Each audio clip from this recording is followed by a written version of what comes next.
কি বলছিস তুই? স্পষ্ট করে বল রাজন। যদি রোদেলার ব্যাপারে কোনো খবর না হয় তবে এই মুহূর্তে আমার চোখের সামনে থেকে দূর হ, নয়তো আমার রাগের আগুনে তোকে পুড়তে হবে। আরাব সোজা হয়ে বসে হুংকার দিয়ে উঠল। রোদেলা ম্যাডামের সন্ধান পাওয়া গেছে ভাইয়া। রাজন মাথা নিচু করে বিনীতভাবে জানালো। এই একটি বাক্য আরাব বিছানা থেকে এক ঝটকায় উঠে দাঁড়ালো। তার মাথার ভেতর সমস্ত ক্লান্তি ও মদের ঘোর যেন এক নিমিষে কর্পূরের মতো উড়ে গেল। সে তার বিশ্বস্ত বডিগার্ডের দিকে তীব্র চাহনিতে তাকালো। কোথায় ও? ও একটা মাঝারি গোছের হোটেলে আশ্রয় নিয়েছে ভাইয়া। রাজন পুরো কথা শেষ করার আগেই আরাব ঝড়ের গতিতে ঘর থেকে বেরিয়ে পার্কিং লটের দিকে ছুটে গেল। আজ তাকে রোদেলার মুখোমুখি হতেই হবে। সে যে কোনো উপায়ে হোক মেয়েটাকে নিজের আয়ত্তে আনবে।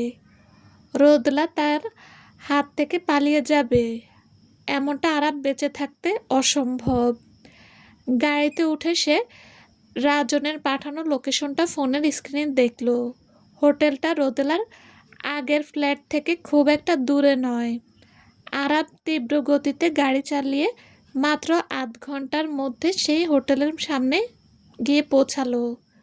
তবে সেখানে একটি সমস্যা দেখা দিল। রোদেলা ঠিক কোন রুমে আছে তা সে জানতো না, কিন্তু বেশি সময় অপেক্ষা করতে হলো না। রাজন নিজের চতুরতায় রোদেলার রুম নম্বরটি মেসেজ করে আরাবকে জানিয়ে দিল। নম্বরটা দেখা মাত্রই আরাবের লম্বা লম্বা পা জোড়া হোটেলের করিডোর ধরে সেই নির্দিষ্ট রুমের দিকে এগিয়ে গেল। ওদিকে রোদেলা বিগত 2টি দিন ধরে এই হোটেলে বন্দি হয়ে আছে। আজ তার ইন্টার্নশিপের জন্য কাছাকাছি কোনো একটা নতুন ফ্ল্যাট খুঁজতে যাওয়ার কথা ছিল, কিন্তু দুপুরের পর থেকে তার মাথায় তীব্র যন্ত্রণা শুরু হয়। সেই যন্ত্রণায় সে বিছানায় শুয়ে ঘুমিয়ে পড়েছিল। এখন মাঝরাতে পেটের তীব্র খিদের চোটে তার ঘুম ভেঙে গেল। টিং টিং টিং, হঠাৎ দরজার বেল বেজে উঠল। রোদেলা ভাবল নিশ্চয় হোটেলের কোনো কর্মচারী খাবার নিয়ে এসেছে, কারণ সে কিছুক্ষণ আগেই নিচে ফোন করে রাতের খাবারের অর্ডার দিয়েছিল। সে বিন্দুমাত্র সন্দেহ না করে ধীর পায়ে গিয়ে দরজার লকটা খুলে দিল, কিন্তু দরজা খুলতেই রোদেলার চোখ দুটো চরমগাছ হয়ে গেল। তার পুরো শরীর ভয়ে আর বিস্ময়ে জমে বরফ হয়ে গেল। দরজার ওপাশে কোনো কর্মচারী নয়, বরং স্বয়ং আরাব দাঁড়িয়ে আছে। আমি তোকে আগেই বলেছিলাম না রে রোদেলা, তুই আমার হাত থেকে কোনোদিন পালিয়ে বাঁচতে পারবি না। আরাব এক বাঁকা হাসি হেসে বলল। রোদেলা নিজের সহজাত প্রবৃত্তিতে দরজার পাল্লাটা সজোরে বন্ধ করতে চাইল, কিন্তু তার এই সামান্য শক্তি দিয়ে আরাবের মতো চওড়া শক্তিশালী পুরুষটাকে আটকে রাখা অসম্ভব ছিল। আরাব এক ধাক্কায় দরজাটা পুরোপুরি খুলে ঘরের ভেতরে ঢুকে পড়ল। রোদেলা নিজের মনে মনে নিজেকেই দোষ দিতে লাগলো। কেন যে এই মাঝরাতে তার খিদে পেল? কেন সে সকাল পর্যন্ত ঘুমিয়ে পড়ল না? আপনি এখান থেকে এক্ষুনি চলে যান ভাইয়া। আমাদের মধ্যে কথা বলার মতো কোনো কিছু অবশিষ্ট নেই, রোদেলা নিজেকে শক্ত করে বলল। আরাব ঘরের ভেতরে ঢুকেই রোদেলাকে এক ঝটকায় নিজের শক্ত দুহাতের বন্ধনে জড়িয়ে ধরল। রোদেলার শরীর থেকে একটা চেনা সুবাস আসছিল, কিন্তু সেই সাথে আরাবের শরীর থেকে আসা মদ আর সিগারেটের তীব্র গন্ধ রোদেলার নাকে এসে লাগলো। সে নিজের মুখটা অন্যদিকে ঘুরিয়ে নেওয়ার আপ্রাণ চেষ্টা করতে লাগলো, যাতে আরাবের মুখোমুখি তাকে হতে না হয়। বেশি ছটফট করিস না রোদেলা, আমি তোর উপর নিজের গায়ের জোর খাটাতে চাই না। আরাব নিচু ও গম্ভীর গলায় বলল। আপনি আর কি গায়ের জোর খাটাবেন? আপনি তো সব সময় সেটাই করে এসেছেন। রোদেলা রাগে ফুঁসতে ফুঁসতে বলল। তারা দুজনে দরজার সামনে একে অপরের সাথে ধস্তাধস্তি করছিল।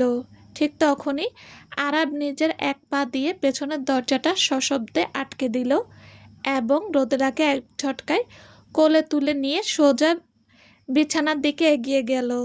সে রোদেলাকে বিছানার ওপর ফেলে নিজে তার উপর এক প্রকার নিয়ন্ত্রণ প্রতিষ্ঠা করল। থামুন বলছি, ছাড়ুন আমাকে। রোদেলা বিছানায় শুয়েও নিজের হাত পা ছুটতে লাগলো, কিন্তু আরাব নিজের শক্তির জোরে তাকে একেবারে অচল করে দিল। আগের মতো রোদেলা আর সহজে তার কাছে আত্মসমর্পণ করতে চাচ্ছিল না। তার চোখের সে প্রতিরোধ আরাবকে আরও উগ্র করে তুলছিল। তোর কি হয়েছে বলতো রোদেলা? আমি তোর সাথে এত ভালো করে কথা বলছি, তাও তুই শুনতে চাচ্ছিস না। তুই কে চাস আমি আবার আমার সেই পুরনো নিষ্ঠুরূপে ফিরে আসি? আরাব রোদেলার মুখের অনেক কাছাকাছি এসে ফিসফিস করে বলল। তার উষ্ণ নিঃশ্বাস রোদেলার গালে আছড়ে পড়ল, কিন্তু রোদেলা নিজের মুখটা অন্যদিকে ফিরিয়ে জেদ ধরে রইল। আমি তোকে জিজ্ঞেস করছি, তুই জবাব দিচ্ছিস না কেন? নাকি তুই আমার মনোযোগ পাওয়ার জন্য এইসব নতুন নাটক শুরু করেছিস? আমি একটা পুরো মাস তোর কাছে আসিনি বলে তুই অনেক রেগে আছিস, তাই না? আমি কাল রাতে তোকে তোর বাসায় বসে সবটা বোঝাতে চেয়েছিলাম, কিন্তু তুই বড্ড একগুঁয়ে। আমি ক্লাবের ওই বড় ঝামেলাটা একেবারে মিটিয়ে দিতে চেয়েছিলাম, যাতে এরপর থেকে আমি শুধু তোর সাথে সময় কাটাতে পারি। একটা মেয়ে যখন কোনো পুরুষের হাত থেকে পালিয়ে যায়, তখন তার মানে কি দাঁড়ায়? আপনি ৩১ বছর বয়সে এসেও তা বোঝেন না ভাইয়া। আমি আমাদের এই নোংরা সম্পর্কটা শেষ করতে চাই। আপনি এখন যা খুশি বোঝুন, আমি আপনার কোনো কথা শুনতে রাজি নই। রোদেলা চেঁচিয়ে উঠল।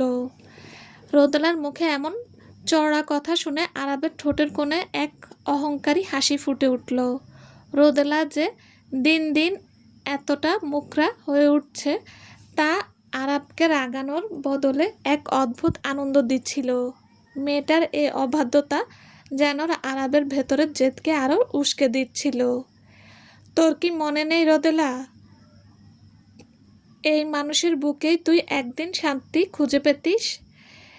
তখন তো তোর এই মুখ থেকে এত বড় বড় কথা বের হতো না। অসভ্যের মতো কথা বলবেন না। রোদেলা লজ্জায় আর রাগে লাল হয়ে উঠল। আরাব কিন্তু রোদেলার এই কথায় বিন্দুমাত্র লজ্জিত হলো না, বরং তার চোখের দৃষ্টি আরও গভীর ও মোহময় হয়ে উঠল। তুই বোধহয় আমাকে অনেক বেশি মিস করছিলিস, তাই না রে? আমার কথা ছাড়া তুই বোধহয় অন্য কারো কথা ভাবতে পারিস না। আমাদের এই টানটা বড্ড মারাত্মক, তাই না? আরাব রোদেলার খুব কাছাকাছি এসে ফিসফিস করে বলল। যদি আপনার জেদটাই বড় হয়ে থাকে, তবে যা করতে এসেছেন তা করুন, আমাকে জ্ঞান দেবেন না। রোদেলা চরম অভিমানে আর রাগে নিজের চোখ দুটো বন্ধ করে বলল। সে মনে মনে আরাবকে অনেক বেশি ভালোবাসত, কিন্তু আরাবের এই গোপনীয়তা আর অবহেলা তার মনটাকে ভেঙে চুরমার করে দিয়েছিল। তার সিক্স সেন্স বা ষষ্ঠ ইন্দ্রিয় তাকে বারবার বলছিল যে এই পুরুষটির আড়ালে কোনো বড় রহস্য লুকিয়ে আছে। আর তার থেকে দূরের কথা রোদেলার জন্য তার থেকে দূরে থাকা রোদেলার জন্য মঙ্গল। ভালো কথা, তুই নিজেই নিজের পথ বেছে নিলি রোদেলা। আরাব এক হিংস্র হাসি হাসল। আরাব আর নিজের ভেতরের ক্ষোভ ও চরম উন্মাদনা আটকে রাখল না। সে চরম এক আধিপত্য ও বন্যতায় রোদেলাকে নিজের বাহু পাশে বন্দি করে নিল। রোদেলার সমস্ত প্রতিরোধকে ভেঙে চুরমার করে দিয়ে আরাব তার নরম ঠোঁটের ওপর নিজের ঠোঁটজোড়া সজোরে চেপে ধরল। সে চুম্বনে কোনো কোমলতা ছিল না, ছিল এক বন্যতা, অধিকারবোধ। আরাবের তীব্র কামড়ে রোদেলার ঠোঁট কেটে এক ফোঁটা রক্ত বেরিয়ে এলো, কিন্তু আরাবের সেদিকে কোনো খেয়াল ছিল না। সে এক চরম শাসনে রোদেলাকে নিজের ভালোবাসা জালে আচ্ছন্ন করে ফেলল। আরাব এবার সমস্ত বাধা দূর করে রোদেলার শরীরের উপর নিজের পূর্ণ অধিকার প্রতিষ্ঠা করতে চাইল। তাদের দুজনের ভেতরে জমানো অভিমান আর তীব্র আকাঙ্ক্ষা একাকার হয়ে গেল। রোদেলা প্রথমে বাধা দেওয়ার চেষ্টা করলেও আরাবের চেনা স্পর্শ, তার গায়ে চেনা সুবাস আর গভীর তীব্রতায় সে ধীরে ধীরে নিজের নিয়ন্ত্রণ হারাতে লাগল। ঘরের শীতল আবহাওয়াকে উপেক্ষা করে তাদের মধ্যকার কামনার উত্তাপ চারপাশ ভারী করে তুলল। আরাব এক মুহূর্তের জন্য রোদেলাকে নিজের থেকে আলাদা হতে দিল না। এক উগ্র এবং আদিম ভালোবাসার ঝড়ে সে রোদেলাকে ভাসিয়ে নিয়ে চলল। রোদেলার মুখ থেকে বের হওয়া মৃদু গঙ্গানি আর আকুলতা আরাবকে আরও বেশি উন্মাদ করে তুলছিল। সে কোনো ভূমিকা ছাড়াই রোদেলাকে চরম তৃপ্তির সাগরে ডুবিয়ে দিল এবং নিজেও এক দীর্ঘ তৃপ্তির নিঃশ্বাস ফেলে রোদেলার বুকে আশ্রে পড়ল। কিছুক্ষণ পর আরাব যখন রোদেলাকে নিজের শক্ত বুকের মাঝে টেনে নিয়ে জড়িয়ে ধরল, রোদেলার চোখ থেকে তখনও অশ্রু ঝরছিল, কিন্তু আরাবের ভেতর সেই অধিকারকামী পুরুষটি তখনও পুরোপুরি শান্ত হয়নি।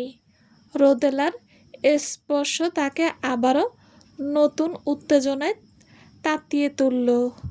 আর একবার, প্লিজ। আরাব রোদেলার কোনো উত্তরের অপেক্ষা করল না। সে পুনরায় রোদেলার উপর নিজের আধিপত্য বিস্তার করল। রোদেলা যন্ত্রণায় ও ক্লান্তিতে কেঁপে উঠলেও আরাব কোনো দয়া না দেখে এক তীব্র উন্মাদনার ছন্দে রোদেলার শরীর ও মনকে শান্ত করতে লাগল। রোদেলার সমস্ত অভিমান এই তীব্র ছোঁয়ার কাছে হেরে গিয়ে আবারও এক আদিম খেলায় মগ্ন হয়ে পড়ল। যখন রোদেলা নিজের নিয়ন্ত্রণের বাইরে চলে গেল, তখন রোদেলার কাছ থেকে সরে দাঁড়ালো, মজা নিতে যে কামনার আগুনে শুধু সেই জ্বলছে নাকি রোদেলাও। আর সরে যেতেই আরাব এবার রোদেলার মুখটা একেবারে পরিষ্কারভাবে দেখতে পেল। সে রোদেলার ঠোঁটের কোণে এক অদ্ভুত দ্বিধা দেখতে পেল।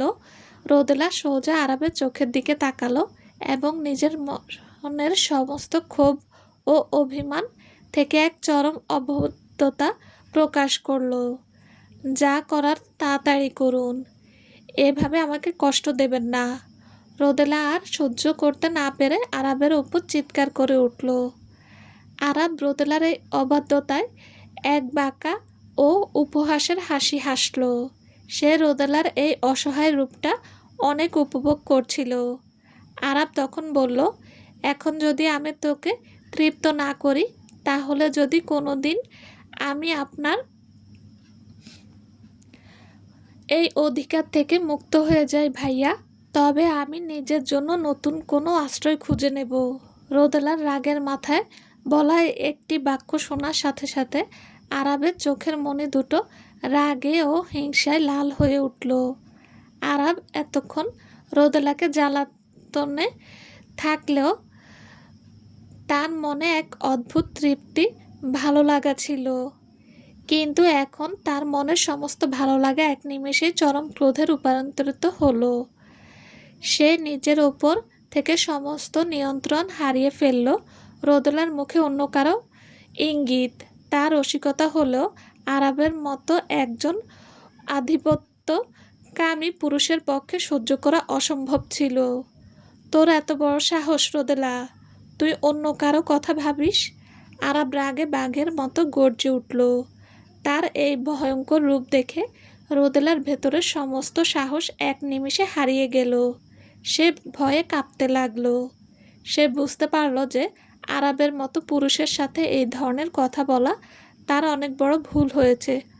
আরাব ভাইয়া, আমি আমি তোকে অনেক বেশি মাথায় তুলেছিলাম, তাই না? এবার তুই আমার আসল রূপটা দেখবি। আজকের পর থেকে তোকে যা যা সহ্য করতে হবে তার জন্য তৈরি থাক। আরাবের এই কথাটি কোনো সাধারণ হুমকি ছিল না। এর পরের প্রতিটি সেকেন্ডে রোদেলার জন্য এক জীবন্ত ঝড় হয়ে উঠল। আরাব নিজের সমস্ত রাগ আর হিংসা রোদেলার উপর উগড়ে দিতে লাগলো। তার এইবারের শাসনে কোনো প্রেম ছিল না, ছিল কেবল এক হিংস্র ও নিষ্ঠুর প্রতিশোধ। সে রোদেলাকে নিজের চরম ক্রোধের শিকার বানালো। রোদেলা যন্ত্রণায় চিৎকার করে তাকে যতই থামতে বলছিল, আরাব তার কোনো কথায় কান না দিয়ে এক নির্মম জেদে রোদেলার ওপর নিজের সর্বস্ব খাটিয়ে চলল। দীর্ঘ 5 ঘন্টার এই নির্মম কামনার ঝড় যখন থামল, তখন সকালের আলো ফুটতে শুরু করেছে। আরাব নিজের শরীরের সমস্ত শক্তি হারিয়ে রোদেলার পাশে একেবারে গভীর ঘুমে তলিয়ে গেল। কিন্তু রোদেলার চোখ থেকে তখন অনবরত জল ঝরছিল। তার পুরো শরীরটা তখন তীব্র যন্ত্রণায় জ্বলছিল। আরাবের হিংস্র আচরণের কারণে তার শরীরের প্রতিটি অংশ ক্লান্তির গভীর চাপ পড়ে গিয়েছিল। সে বিছানা থেকে উঠে দাঁড়ানোর মতো অবস্থায় ছিল না। নিজের জীবনে সে কোনোদিন এমন চরম শারীরিক ও মানসিক যন্ত্রণার মুখোমুখি হয়নি। সে পাশে শুয়ে থাকা আরাবের দিকে তাকালো, যে কিনা কোনো গ্লানি ছাড়াই শান্তিতে নিঃশ্বাস ফেলে ঘুমিয়ে আছে। রোদেলা নিজের মনে নিজেকে ধিক্কার দিতে লাগলো। কেন সে নিজের মুখটা সামলাতে পারল না? কেন সে ওই কথাটি বলে আরাবের ভেতরের পশুটাকে জাগিয়ে তুলল?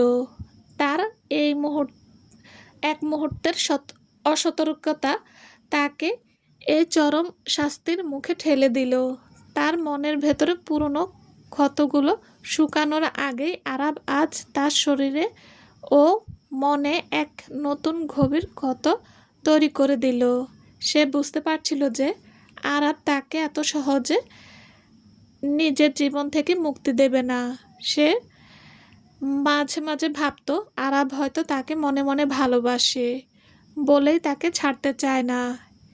কিন্তু আরাবের এই বন্য ও নিষ্ঠুর আচরণ দেখে রোদেলার মনে হতো আরাব কেবল তার উপর নিজের জয় নিশ্চিত করতে চায়।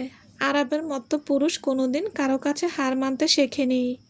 সে নিজের অহংকার বজায় রাখার জন্য রোদেলার মতো একটা সাধারণ মেয়েকে কিভাবে পিষে মারতে ও দ্বিধাবোধ করবে না। রোদেলা কেবল বিছানায় শুয়ে শুয়ে নিজের ভাগ্যের পরিহাসের কথা ভাবতে লাগলো। আরাব অপেক্ষা করতে লাগলো কবে আরাব তার এই রূপ থেকে ক্লান্ত হবে, কবে এই জেদ শেষ করবে হবে এবং সে রোদেলাকে নিজের জীবন থেকে চিরতরে মুক্ত করে দেবে। ভোরের আলো ফুঁড়ে সকালের সোনালি রোদ জানালার পর্দা গলে ঘরের ভেতরে এসে পড়ল। রাতভর উন্মাদনার পর আরাবের ঘুমটা বড্ড চমৎকার হয়েছে। ঘুম ভাঙতেই সে বিছানায় হাত বাড়িয়ে নিজের সহজাত প্রবৃত্তিতে রোদেলার নরম শরীরটাকে খুঁজতে চাইল, কিন্তু তার হাতের মুঠোয় ধরা দিল কেবল শূন্যতা। বিছানার পাশে রোদেলার অনুপস্থিতি টের পেয়ে আরাব ধড়ফড় করে উঠে বসল। ঘরটা বড্ড ছোট, সে কোথায় যেতে পারে? ঠিক তখনই বাথরুমের ভেতর থেকে পানির শব্দ তার কানে এলো। সে ধীর পায়ে এগিয়ে গিয়ে বাথরুমের দরজাটার লকটা ঘোরাতেই দরজাটা খুলে গেল। শাওয়ারের নিচে দাঁড়িয়ে রোদেলা গা ধুয়ে নিচ্ছিল। আরাবের চোখ দুটো রোদেলার অনাবৃত শরীরের উপর গিয়ে থামল। গত রাতে তীব্র ক্ষোভ আর হিংসার বশে আরাব রোদেলার শরীরে যে চিহ্নগুলো রেখেছিল তার প্রতিটি রুরু দাগ এখন পানির নিচে স্পষ্ট হয়ে উঠেছে। মেয়েটার এই করুণ অবস্থা দেখে আরাবের শক্ত মনেও আজ এক অদ্ভুত মায়ার টান লাগলো। আচমকা নিজের পিঠের ওপর আরাবের খসখসে হাতের ছোঁয়া পেয়ে রোদেলা আঁতকে উঠল। সে জানে এই পুরুষটির স্পর্শ ছাড়া তার মুক্তি নেই। বড্ড লাগছে রে। আরাবের নিজের লম্বা আঙ্গুল দিয়ে রোদেলার পিঠের সেই কালচে হয়ে যাওয়া কামড়ের দাগটির উপর আলতো করে হাত বোলালো। রোদেলার শরীরে এই চোট দেখে আরাবের বুকের ভেতরটা এক অচেনা ব্যথায় মুচড়ে উঠল। আমার লাগছে কি লাগছে না তাতে আপনার কি বা আসে যায় ভাইয়া? আপনি কি সত্যি আমার ব্যথা তোয়াক্কা করেন? রোদেলা তার অভিমান ও ক্ষোভ উগরে দিয়ে শ্লেষাক্ত গলায় বলল। আরাব তার কোমরটা নিজের হাতের মুঠোয় শক্ত করে চেপে ধরল। সে মৃদু শাসন করল। তুই বড্ড অবাধ্য রোদেলা, তুই খুব ভালো করে জানিস আমি কোনো পুরুষের ইঙ্গিত সহ্য করতে পারি না। তাও তুই আমাকে রাগানোর জন্য ওই কথা বললি। এতক্ষণ ঘাড়ের কাছে মুখ নামিয়ে তাকে শান্ত করার চেষ্টা করলেও রোদেলা এই জেদ আরাবের ভেতরের পুরুষালী অহংকারকে উস্কে দিল। সে রোদেলার ঘাড়ের ভাঁজে মুখ ডুবিয়ে দিয়ে এক তীব্র ভালোবাসায় নিজের অধিকার প্রতিষ্ঠা করতে চাইল। রোদেলার শরীরটা আরাবের স্পর্শে মুহূর্তেই সাড়া দিয়ে উঠল। সে আরাবের বাহুবন্দী হয়ে নিজের চোখ বন্ধ করে ফেলল, যেন এই মুহূর্তের তীব্রতা থেকে তার আর পালিয়ে যাওয়ার কোনো পথ নেই। আরাব রোদেলার ঘাড় ও গলায়